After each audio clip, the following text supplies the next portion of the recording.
আল্লাহর হাবিব সাল্লাল্লাহু আলাইহি ওয়াসাল্লামের দুশমন কারা কারা ছিল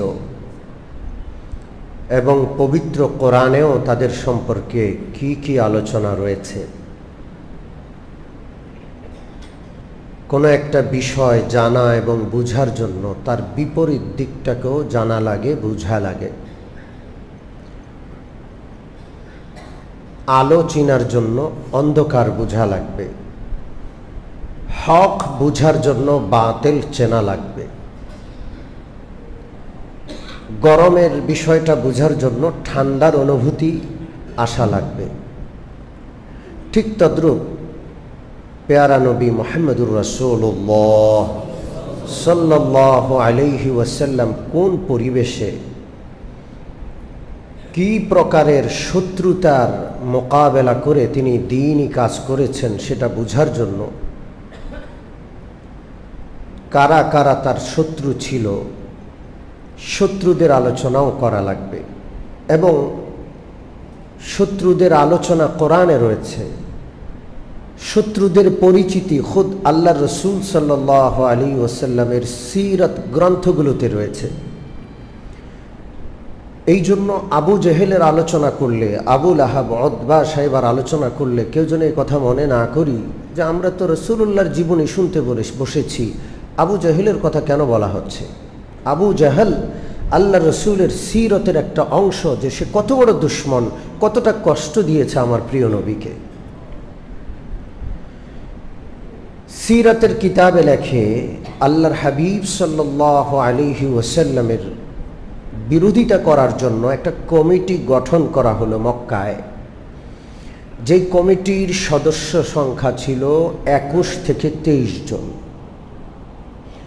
যাদের দিন রাত 24 ঘন্টার কাজ ছিল মুহাম্মদুর রাসূলুল্লাহকে কষ্ট দেওয়া, বুঝে না বুঝে রাসূলুল্লাহ সাল্লাল্লাহু আলাইহি সাল্লামের আনিত দাওয়াতের বিরোধিতা করা, মানুষের মধ্যে অপপ্রচার, মিথ্যা প্রচার, প্রপাগান্ডা ছড়ানো, এটাই তাদের জীবনের লক্ষ্য, উদ্দেশ্য, একমাত্র কাজ ছিল। এরকমের সদস্য যারা ছিল তাদের মোটামুটি সংখ্যা 21 থেকে 23 জন। এদের মধ্যে সর্বপ্রথম যার নাম আসে সে হলো আবু জাহাল। আবু জাহেলের প্রকৃত নাম ছিল আবুল হাকাম। হাকাম অর্থ জ্ঞান, হেকমত শব্দটা আমরা খুব বুঝি যে তার খুব হেকমত, হেকমত মানে কৌশল, হেকমত মানে জ্ঞান। তা আবুল হাকাম তাকে বলা হতো এই জন্য সে অনেক জ্ঞানী ছিল, সব কিছুর ব্যাপারে তার চূড়ান্ত একটা সিদ্ধান্ত খুব ভালো ছিল। মক্কায় তাকে আবুল হাকাম উপাধিতে সকলে ডাকত, কারণ তার জ্ঞানের শিকার সবাই করত। সে এক কথায় বুদ্ধিজীবী ছিল। কিন্তু তার বুদ্ধি যেহেতু কোরআনের বিপক্ষে ব্যবহার হয়েছে, তার জ্ঞান বিজ্ঞান হক তথা সত্যের বিপক্ষে ব্যবহার হয়েছে, এই জ্ঞান জ্ঞান নয়, আল্লাহর কাছে এটা জাহাল, অজ্ঞতায় রূপান্তরিত হয়ে গেল। এবং আবুল হাকামের পরিবর্তে তার নাম আল্লাহ রসুল দিলেন আবু জাহাল। এখন যদি পৃথিবীতে আবুল হাকাম বলা হয়, কেউ আবু জাহালকে বুঝবে না, তার নাম সবাই ভুলে গেছে। তার নাম হলো কি? আবু জাহাল, অজ্ঞতার বাপ, অর্থাৎ পৃথিবীর সবচেয়ে বড় অজ্ঞ মানুষ। এই আবু জাহাল নিজেকে দাবি করত আনা আজিজুন কারীমুন, আমি মহা ক্ষমতাশালী, আমি মহা সম্মানের মালিক। নিজেকে নিজে এটা দাবি করত। অন্যায় অপরাধ করে সে বুক ফুলিয়ে চলত, সে যেন খুব ভালো কাজ করেছে। তার সম্পর্কে পবিত্র কোরআনের অনেকগুলো আয়াত আছে। এর মধ্যে আজকে শুধু আমি একটা আয়াত আপনাদেরকে পড়ে শোনাবো। এটা রয়েছে সূরাতুদ দুখানে। পবিত্র কোরআনের কোনো একটি আয়াতে জাহান্নামীদের খাবার হবে, জাহান্নামীদেরকে খাওয়ানো হবে জাকুম নামক ফল। এই কথা আছে সূরাতুস সাফাত, সূরা ইয়াসিনের পরের সূরাতে। জাহান্নামের খাবার হবে যাকুম, খুব বিদঘুটে, খুব বিস্বাদ একটা খাবার হবে। জাহান্নামীরা ক্ষুধার তাড়নায় যখন খাবার চাইবে তাদেরকে যাকুম দেওয়া হবে। যাকুম ফলটা তারা ক্ষুধার তাড়নায় ভালো মন্দ বিচার বিশ্লেষণ না করে খেয়ে ফেলবে। এটা গলদকরণ করার সাথে সাথে নাড়ি ভুঁড়ি সহ পেটের সব কিছু নিয়ে পিছনের রাস্তা দিয়ে বের হয়ে যাবে।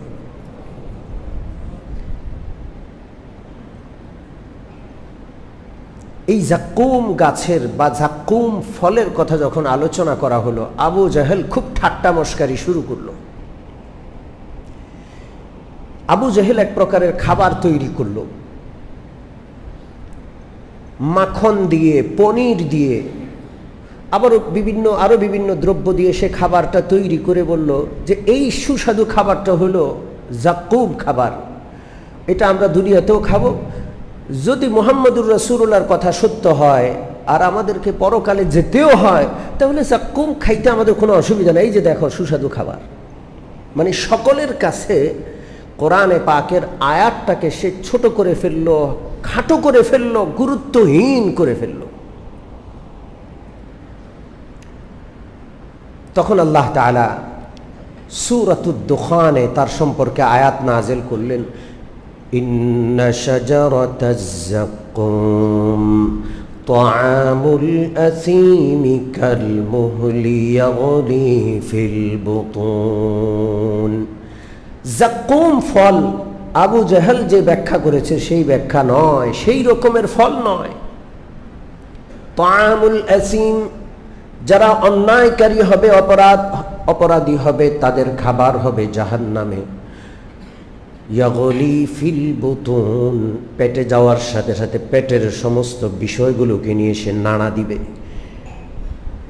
পাতিলে যখন পানি গরম হয়, পানি যেমন উবলে উঠে, ফুটন্ত পানি যেমন ফুটে উঠে, পেটের সমস্ত নাড়ি ভুঁড়ি সহ যাকুম খাবার পেটে গেলে সেরকমের উগলে উঠবে, ফুটন্ত পানির মতো ফুটতে থাকবে। পেটে গেলে তাদের ছাড়া হবে না। এই প্রচন্ড কষ্টের মধ্যে আল্লাহ তাআলা তাদের সম্পর্কে ফেরেশতাদেরকে বলবেন, খুযুহু ফাতিলুহু ইলা সাওয়াইল জাহিম, তাকে ধরো এবং টেনে হিঁচড়ে চেঁচিয়ে হিঁচড়িয়ে তাকে জাহান্নামের মাঝখানে নিয়ে ফেলো।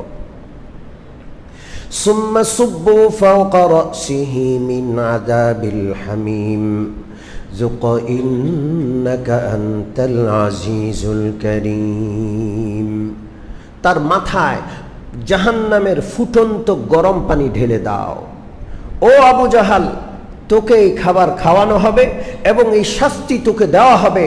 তুই না দুনিয়াতে তোকে বলেছিলি, নিজের সম্পর্কে বলেছিলি, ইন্নি আজিজুল করিম, নিশ্চয় আমি মহা ক্ষমতাশালী, মহা সম্মানের অধিকারী। আজকে তোর এই সম্মান আর তোর ক্ষমতার পরিণতি তুই ভোগ কর। আবু জাহেল সম্পর্কে দুনিয়াতে আল্লাহ আয়াত নাযিল করে ওর জাহান্নামে কি শাস্তি হবে সেটাও বর্ণনা করে দিয়েছেন কে? আল্লাহ।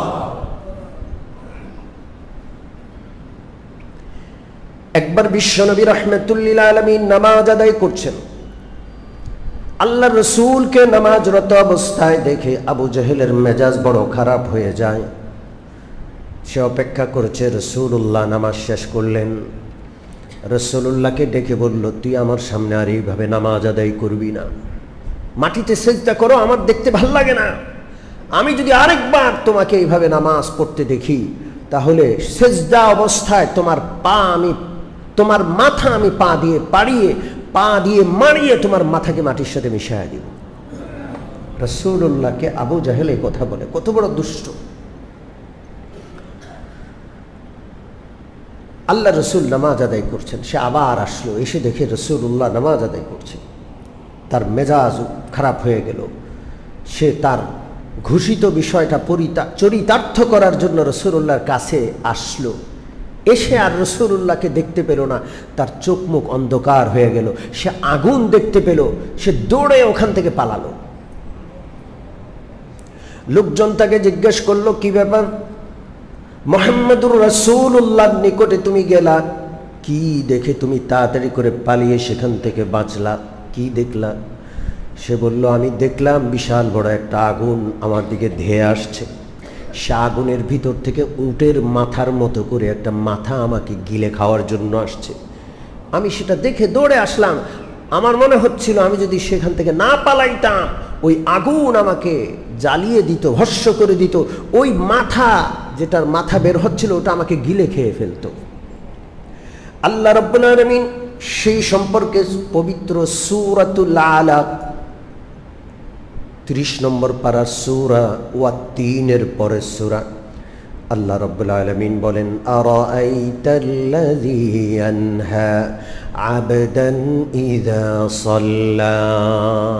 তুমি কি দেখো না ওই নরাধম কত বড় দুষ্ট, আমার নবী ইবাদত করে, নামাজ আদায় করে, আর ওই নরাধম আমার নবীকে হুমকি ধমকি দেয়, নিষেধ করে নামাজ আদায় করতে। আল্লাহ রাব্বুল আলামিন এই সূরাতেও তার সাজা বর্ণনা করলেন। তাকে কি সাজা দিবেন?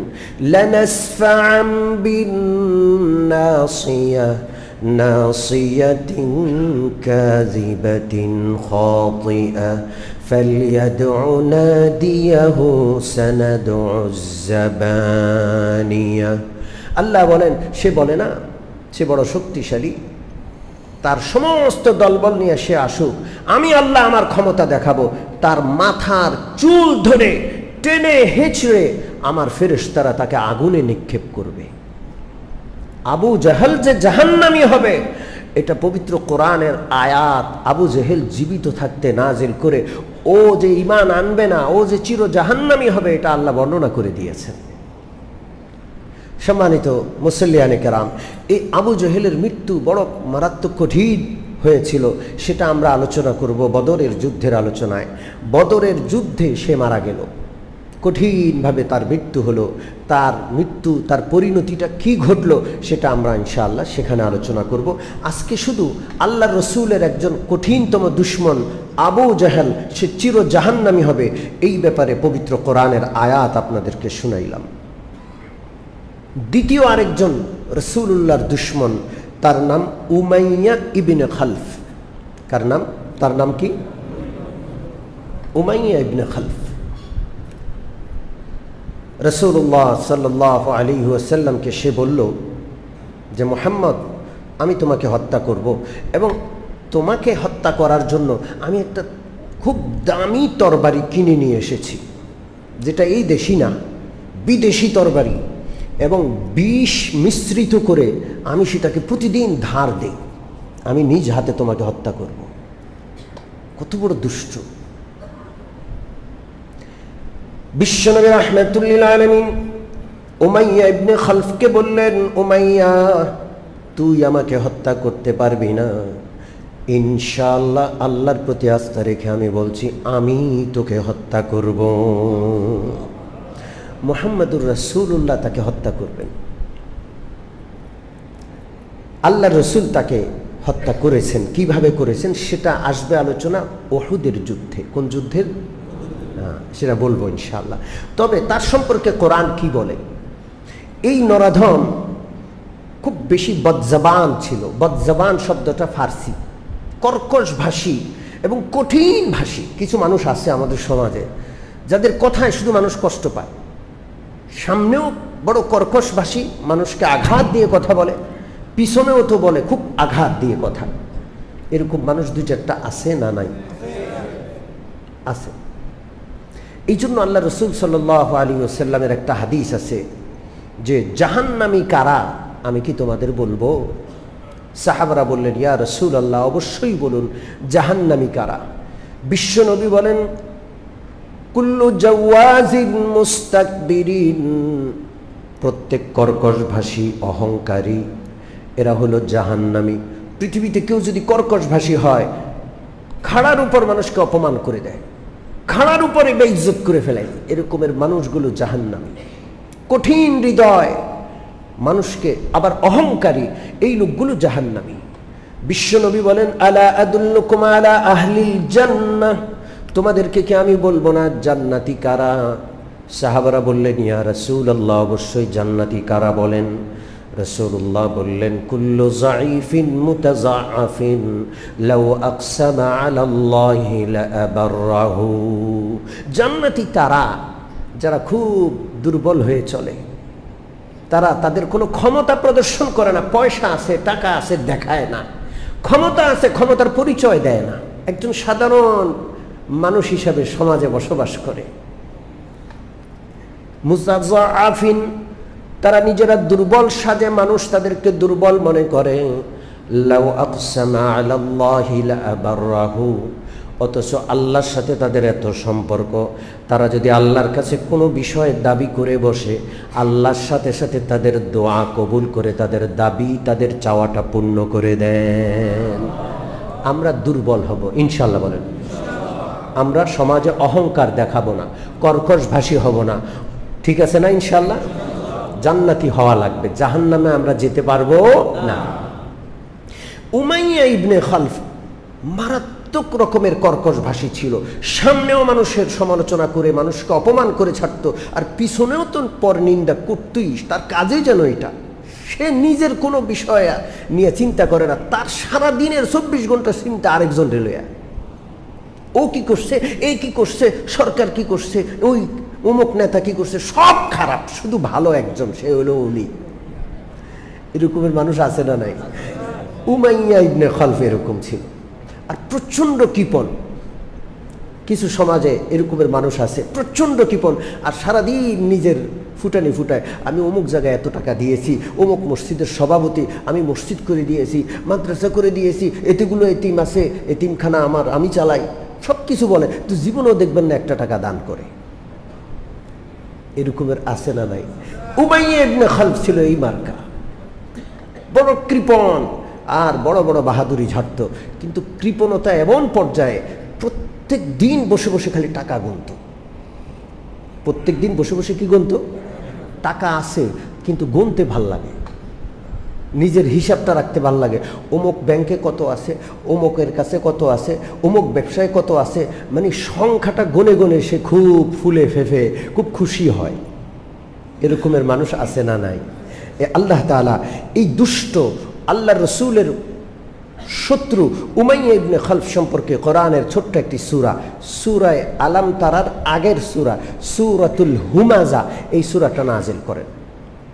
বিসমিল্লাহির রহমানির রহিম, ওয়াইলুল লিকুল্লি হুমাযাতিল লুমাযা আল্লাযী জামা'a মালান ওয়া আদ্দাদা ইয়াহসাবু আন্না মালাহু আখলাদা কাল্লা লায়ুনবাযান্না ফিল হুতামা وما أدراك ما الحطمة نار الله الموقدة التي تطلع على الأفئدة إنها عليهم مؤصدة في عمد ممددة।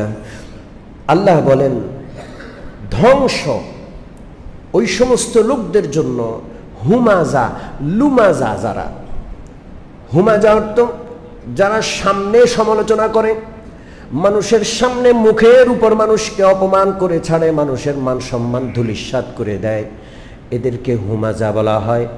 লুমাজা বলা হয় যারা মুখের সামনে সমালোচনা না করে পিছনে পিছনে করে, আপনাকে দেখলে হাসবে, এসে এমন সুন্দর কথা বলবে, কিন্তু একটু পিছনে গেলেই আপনার বিরুদ্ধে কঠোর সমালোচনা করবে, এটাকে লুমাজা বলা হয়। সম্মুখে সমালোচনা করা, পিছনে সমালোচনা করা, তাদের সকলের জন্য ওয়াইল, ওয়াইলের এক অর্থ হলো ওয়াইলুন, কোরআনে অনেকবার আছে, ওয়াইলুনের এক অর্থ হলো ধ্বংস, তাদের জন্য ধ্বংস, যারা সামনে সমালোচনা করে, যারা পিছনে সমালোচনা করে। ওয়াইলুনের আরেক অর্থ হলো জাহান্নামের বিশাল বড় একটা উপত্যকা, আগুনে ভর্তি, কঠিন আগুন। জাহান্নামের অন্য আগুনের চেয়ে এই আগুনের তাপ অনেক বেশি, দহন ক্ষমতা অনেক বেশি। ওই এলাকাকে ওয়াইল বলা হয়, অর্থাৎ যারা মানুষের সামনে সমালোচনা করে অপমান করে দেয়, পিছনে সমালোচনা করে ইজ্জত নষ্ট করে, ওদের জন্য ওয়াইল নামক জাহান্নামের সে উপত্যকা নির্ধারিত, ওরা ওখানে যাবে।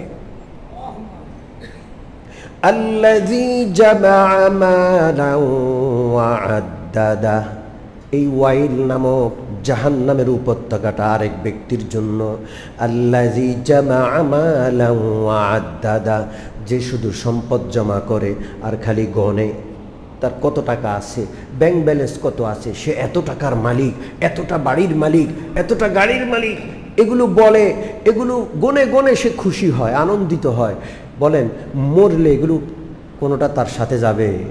জোরে বলেন যাবে? যাবে না। যা আপনি রেখে যাচ্ছেন কোনোটাই আপনার না।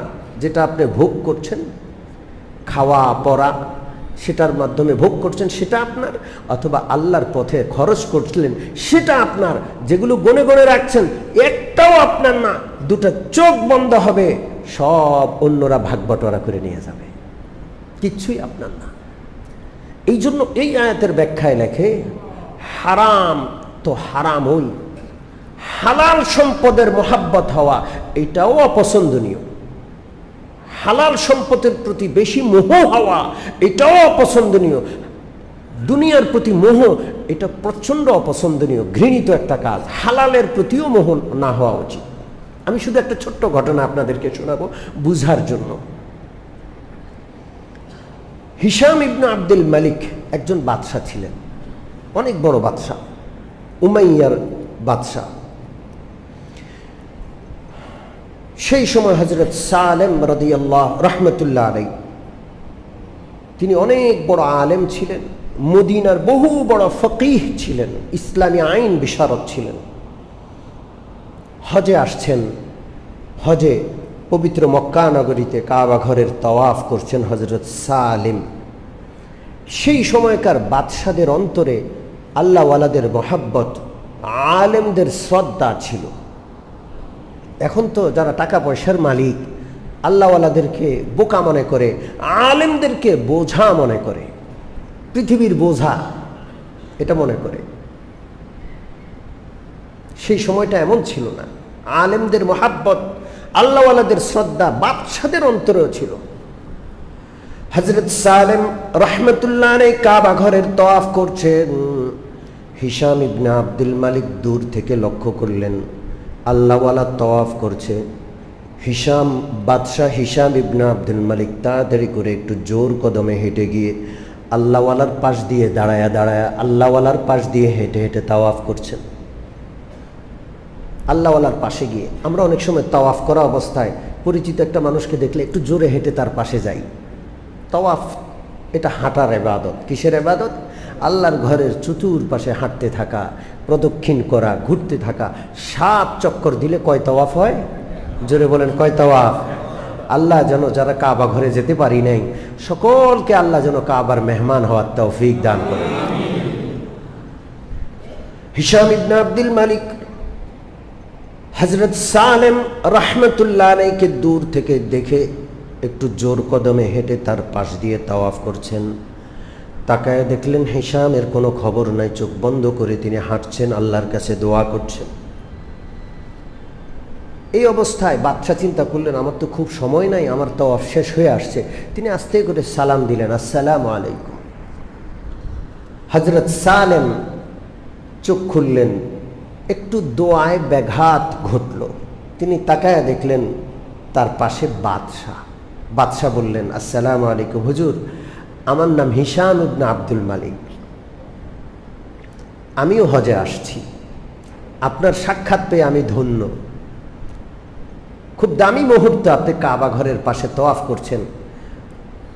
হুজুর, আপনার যদি কিছু প্রয়োজন হয় এই অধম খাদেমকে আপনি স্মরণ করবেন। খাদেমকে কি করবেন? আপনার কোনো প্রয়োজন থাকলে আমাকে একটু বলবেন। হযরত সালেম ধমক দিলেন, বাদশাকে ধমক দিলেন। আল্লাহওয়ালারা এমনই হন। কি বলে ধমক দিলেন? ধমক দিলেন, হিশাম আসমান জমিনের মালিক, আল্লাহর ঘরের তওয়াফ আমি করছি, তুমি আল্লাহর দিকে আমার ধ্যান, সেই ধ্যান নষ্ট করে তোমার দিকে তুমি আকর্ষণ করছো আমাকে। শুধু এতটুকু বললেন, বাদশাহ লজ্জিত হয়ে গেলেন, জড়সড় হয়ে গেলেন যে আসলে ঠিক হয় না আমার কাজটা। তিনি দোয়ায় রত, আল্লাহর ঘরের তওয়াফে রত, আল্লাহর কাছে তিনি আবেদন করছেন, দোয়া করছেন। এই অবস্থায় আমি তাকে মনোযোগ আকর্ষণ করাটা ঠিক হয়নি। তো চুপসে গেলেন, কিচ্ছু বললেন না। তাওয়াফ শেষ করে তিনি অপেক্ষা করছেন সালেমের তাওয়াফ কখন শেষ হবে, আদবের সাথে তার কাছে ক্ষমা চেয়ে নেবেন এবং বিষয়টা আবার বলবেন যে হুজুর, আপনি যদি কখনো আমাকে স্মরণ করেন, যে কোনো খেদমত আমি আপনার জন্য তৈরি আছি, যে কোনো খেদমত আমি করব। তাওয়াফ শেষ করে অপেক্ষা করছে। হযরত সালেম রাহমাতুল্লাহ আলাইহি তাওয়াফ শেষ করলেন। তাওয়াফের 2 রাকাত সালাতুত তাওয়াফ ওয়াজিব নামাজ পড়তে হয়, 7 চক্করের পর 2 রাকাত নামাজ পড়লেন। তাকায় দেখলেন, সালাম ফিরায় দেখলেন পাশে বসে আছে বাদশাহ। চিন্তা করলেন বাদশার কথা শোনা দরকার, কি বলতে চায়। তিনি বাদশাকে বললেন, আপনি কি জানি বলতে চেয়েছেন, বলেন। বাদশাহ বললেন, হুজুর, আপনার যদি কোনো কিছুর প্রয়োজন হয় তাহলে আমাকে একটু স্মরণ করবেন, আমি খাদেম আপনার পাশে থাকব, আমি চেষ্টা করব আপনার প্রয়োজন পূরণ করার জন্য। হযরত সালেম বললেন, আপনি আমার প্রয়োজন পূরণ করবেন? দুনিয়ার প্রয়োজন পূরণ করবেন না আখিরাতের প্রয়োজন? কথা কি বুঝতে পারছেন? আমি আপনার কাছে কি চাইব? দুনিয়ার কোনো জিনিস চাইব, দুনিয়া চাইব না আখিরাত চাইব? সালেম তো আসমান থেকে বললেন যে হিশাম ইবনে আব্দুল মালিক বাদশাহ তো আসমান থেকে বললেন, হুজুর, আখিরাতের কথা এটা কিভাবে সম্ভব? আখিরাতে তো আমরা সবাই ফকির। দুনিয়ার কথা বলছি, দুনিয়ার কোনো বিষয় যদি আপনার প্রয়োজন হয় আমাকে স্মরণ করবেন। হযরত সালেম বললেন, দুনিয়া তো আমি জীবনও আল্লাহর কাছে চাই নাই, তোমার কাছে কি চাইব? আল্লাহর কাছেও জীবনে আমি কোনোদিন দুনিয়া চাই নাই। আমার যত চাওয়া সব পরকাল আর আখিরাত, জান্নাত। আল্লাহ আল্লাহওয়ালারা দুনিয়া চান না, হালালটাও চান না, হারাম তো অনেক দূরে। আজকে মুসলমান হালাল বাদ দিয়ে ইহুদি খ্রিস্টানের চাইতো নিচে নেমে হারাম উপার্জন করছে, আরেকজনেরটা মেরে খাচ্ছে, গোটা দেশ লুট করে খাচ্ছে। এটা কখনো সম্ভব না। কিভাবে সম্ভব? এটা মুসলমানদের চরিত্র এত নিচে নেমে গেছে, কিভাবে সম্ভব? রাসূলুল্লাহর সিরাত মুসলমান শিখে নাই, শুনে নাই, জানে না মুসলমান কাকে বলে, এই সম্পর্কে মুসলমানের ধারণাই নাই।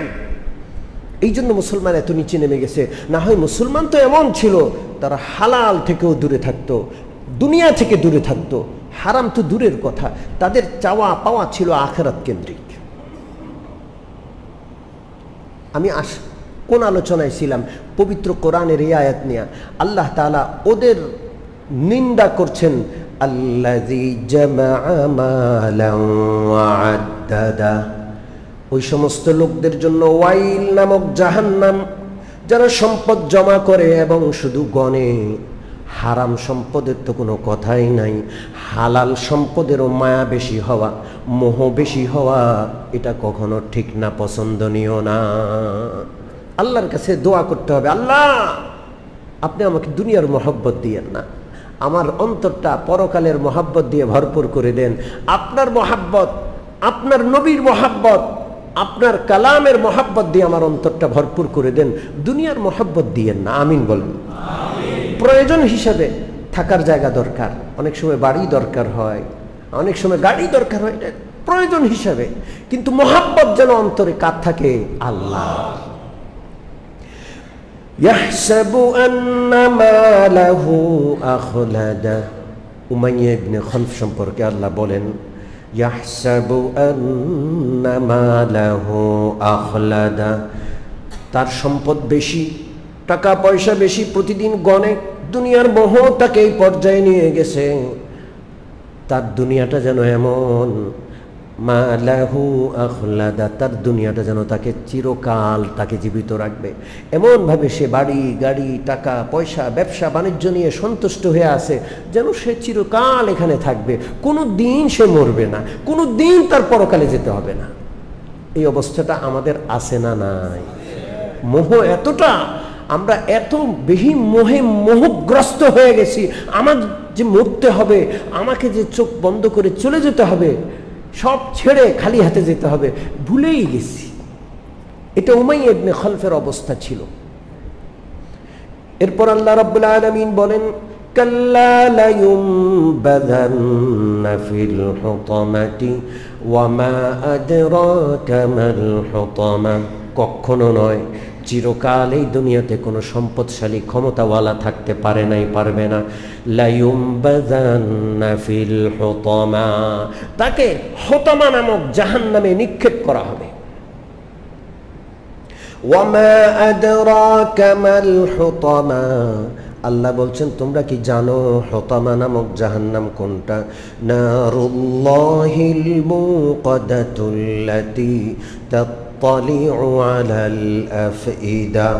আল্লাহ তাআলার জাহান্নামের ওই আগুনের অংশটাকে হুতামা বলা হয়, যেই আগুনটা গায়ে লাগার সাথে সাথে কলিজা পুড়ে যাবে, কলিজায় গিয়ে পোড়ন ধরবে, জ্বলন ধরবে, কলিজাটা জ্বলে যাবে। চামড়া জ্বলে, কলিজা জ্বলে না। দুনিয়ার আগুনে কি জ্বলে?